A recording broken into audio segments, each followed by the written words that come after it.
এই ছবিটা প্রথমে ভালো করে দেখো, পুরো জাপান যেন আগুনে জ্বলছে, কিন্তু প্রশ্ন হলো এটা কি সত্যি ধ্বংসের আগুন নাকি এই আগুন জাপানের শক্তির রহস্য।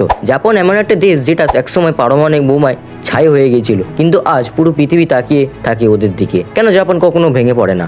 কেন ভূমিকম্প, সুনামি, আগ্নেয়গিরি দেশ হয়েও ওরা এত শান্ত, এত উন্নত? কেন ওদের ট্রেন 1 মিনিট দেরি করলেও ক্ষমা চায়? কেন ওদের রাস্তা ময়লা থাকে না, যখন ডাস্টবিনই দেখা যায় না? এই আগুন ধ্বংসের না, এই আগুন হলো সংকুল প্রযুক্তি আর মানসিক শক্তির আগুন। আজকের এই ভিডিওতে তুমি জানবে জাপান কেন প্রযুক্তিতে এত এগিয়ে, কেন ওদের মানুষ আলাদা, কেন ভবিষ্যতেও জাপানের দিকে ঝুঁকে আছে, আর এমন কিছু সত্য যেগুলো সাধারণ ভিডিওতে কেউ বলে না। ভিডিওটা শেষ না দেখলে জাপানকে তুমি কখনো পুরোপুরি বুঝবে না।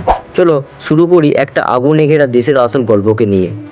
জাপান একটা দেশ যা মাত্র কয়েক দশক আগে যুদ্ধের ধ্বংসের মধ্যে দিয়ে গেছে, কিন্তু আজ এই দেশটি বিশ্বের প্রযুক্তিগত দিক থেকে সবচেয়ে এগিয়ে থাকা দেশগুলোর মধ্যে একটি। কিন্তু কেন, কীভাবে জাপান এত দ্রুত আধুনিকতা এবং প্রযুক্তিতে শীর্ষে উঠল? এটি কোনো হঠাৎ লাভ নয়, এটি ধীরে ধীরে সঠিক নীতি, চিন্তাভাবনা এবং নিয়মিত উন্নতির ফল। জাপানের কাছে প্রযুক্তি কোনো বিলাসিতা নয়, এটি মানুষের দৈনন্দিন জীবনকে সহজ করার জন্য।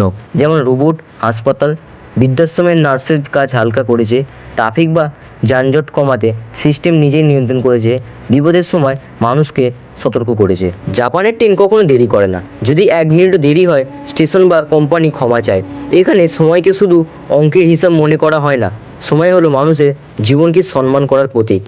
এই জন্য যাত্রীরা ট্রেনে সময় মতো পৌঁছায়, লাইনে ধৈর্য ধরে দাঁড়ায় এবং কোনো হট্টগোল সৃষ্টি হয় না। শিনকানসেন বা বুলেট ট্রেন বিশ্বের দ্রুততম ট্রেনগুলোর একটি, গতি প্রায় 300 কিলোমিটার ঘন্টা, নিরাপত্তা 100% নিরাপদ, সময় নিষ্ঠা গড়ে প্রতিদিন দেরি 1 মিনিটের কম। শুধু দ্রুত নয়, শিনকানসেন ডিজাইন করা হয়েছে মানুষের আরাম এবং কার্যকারিতা মাথায় রেখে।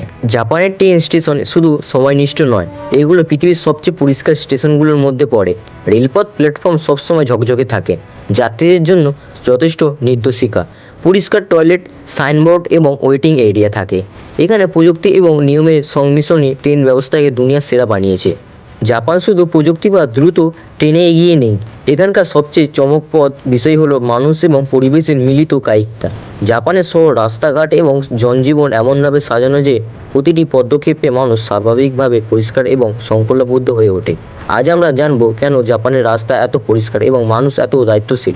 জাপানের রাস্তা ঝকঝকে, এখানে আবর্জনা পড়ে থাকা স্বাভাবিক নয়, কেউ দূষণ করে না কারণ মানুষ নিজেই দায়িত্ব নেয়। ডাস্টবিন কম, কিন্তু রাস্তায় ময়লাও কম। স্কুলের শিশুরা নিজে ক্লাসরুম এবং স্ট্রিট পরিষ্কার করে। এখানে পরিষ্কার থাকা কোনো চাকরির কাজ নয়, এটি মানুষের নৈতিক দায়িত্বের অংশ। জাপানের আর্মিকে বলা হয় Japan self defence force, JSDF। এটা কোনো আক্রমণাত্মক বাহিনী নয়, মূল লক্ষ্য দেশ এবং নাগরিকদের নিরাপত্তা, যুদ্ধের জন্য নয়, রক্ষা করার জন্য। সীমান্ত রক্ষা এবং দুর্যোগের সহায়তা। জাপান 1947 সালে সংবিধান অনুযায়ী যুদ্ধ বা আক্রমণ করতে শুরু করতে পারবে না, এই কারণে আর্মি শুধুমাত্র ডিফেন্স ও রক্ষার জন্য। জাপান ভবিষ্যতে এমন শহর বানাচ্ছে যেখানে শহর নিজেই মানুষের প্রয়োজন বুঝবে, ট্রাফিক নিজে নিয়ন্ত্রণ করবে, বিদ্যুৎ খরচ নিজে হিসাব করবে, দুর্ঘটনা হওয়ায় আগেই সতর্কতা দেবে। এই শহরগুলোতে AI, সেন্সর, ইন্টারনেট একসাথে কাজ করবে, মানুষ কম কষ্ট করবে, শহর বেশি কাজ করবে। জাপান মানে শুধু টোকিও, আলো, ট্রেন আর প্রযুক্তি নয়, এই দেশের ভেতরে লুকিয়ে আছে পাহাড়, সমুদ্র, গ্রাম, পুরনো শহর আর এমন কিছু জায়গা যেগুলো দেখলে মনে হয় সময় থেমে গেছে। আজ আমরা জানবো জাপানের সেই জায়গাগুলো সম্পর্কে যেগুলো মানুষকে চুপ করিয়ে দেয়। মাউন্ট ফুজি জাপানের আত্মা, এটা শুধু একটা পাহাড় না, এটা ভরসা, বিশ্বাস আর সংস্কৃতির প্রতীক। ভোরবেলা সূর্যের আলো, চারপাশে কুয়াশা, শান্ত পরিবেশ। জাপানিরা বিশ্বাস করে মাউন্ট ফুজি দেখলে তাদের মন পরিষ্কার হয়। কুয়েটো এমন একটা শহর যেখানে আধুনিক জাপান থেমে যায়, পুরনো মন্দির ওইখানে অনেক আছে, কাঠের ঘর আছে, ধীর জীবন সেইখানে চলে। এখানে হাঁটলে মনে হয় 100 বছরের আগের জাপানে চলে এসেছো। জাপান এমন একটা দেশ যেখানে মানুষ শরীর দিয়ে শক্তিশালী হয় আর মেশিন দিয়ে ভবিষ্যৎ বানায়। একদিকে তারা খেলাধুলায় সংকল্প আর ধৈর্য শেখে, আর অন্যদিকে রোবট দিয়ে মানুষের সীমাবদ্ধ ভাঙে। আজ আমরা দেখাবো জাপানের স্পোর্টস পাওয়ার আর রোবট পাওয়ার কীভাবে একসাথে দেশটাকে এগিয়ে নিচ্ছে। জাপানের খেলাধুলা শুধু জেতার জন্য নয়, এটা চরিত্র গঠনের জন্য। সময় মেনে প্র্যাকটিস, কোচের প্রতি সম্মান, দল আগে ব্যক্তি পড়ে, এই মানসিকতা খেলাধুলা থেকেই শেখানো হয়। টোকিও শুধু জাপানের রাজধানী না, টোকিও হলো একটা চলমান মেশিন যেখানে মানুষ, প্রযুক্তি আর নিয়ম একসাথে নিখুঁতভাবে কাজ করে। অনেক শহর বড়, কিন্তু টোকিও আলাদা, কারণ এখানে বিশৃঙ্খলা নেই, তবুও মানুষ কোটি কোটি। টোকিও বিশ্বের সবচেয়ে জনবহুল শহরগুলোর মধ্যে একটি, তবুও ট্রাফিক জ্যাম কম, হট্টগোল নেই, মানুষ সময় মতো পৌঁছায় কারণ শক্তিশালী ট্রেন নেটওয়ার্ক। নির্দিষ্ট নিয়ম, মানুষের দায়িত্ববোধ। টোকিও প্রমাণ করে মানুষ বেশি মানে সমস্যা বেশি, এটা ভুল কথা। টোকিও হচ্ছে কখনো ঘুমায় না, রাত 3টার সময় তো ট্রেন চলে, দোকান খোলা, রাস্তায় আলো ভর্তি। কিন্তু আশ্চর্য বিষয় হলো রাতে শহর ব্যস্ত হলেও কোলাহল নেই। টোকিওতে আইন শুধু পুলিশের হাতে না, মানুষের মাথার ভেতর। কেউ লাইন ভাঙে না, কেউ চেঁচামেচি করে না, সবাই নিজের সীমা জানে। এই শহর চলতে পারে কারণ মানুষ নিয়মকে ভয় পায় না, সম্মান করে। জাপানের সবচেয়ে পুরনো ধর্ম হলো শিন্টো। এখানে বিশ্বাস করা হয় পাহাড়ে আত্মা আছে, নদীতে প্রাণ আছে, গাছে শক্তি আছে। এই কারণেই জাপান আজও প্রকৃতিকে নষ্ট করে না, শহরের মাঝেও গাছ রাখে এবং পরিষ্কার পরিবেশে বিশ্বাস করে। তাই এত জাপান এগিয়ে আছে। দ্বিতীয় বিশ্বযুদ্ধের ধ্বংসের সময় হিরোশিমা এবং নাগাসাকি জাপানের ইতিহাসে সবচেয়ে কালো অধ্যায় ছিল। কিন্তু এখানে জাপান আলাদা, তারা প্রতিশোধ নেয়নি, তারা কাঁদেনি প্রকাশ্যে, তারা কাজ শুরু করেছে। এই নীরব শক্তি জাপানকে আবার দাঁড় করিয়ে দিয়েছে।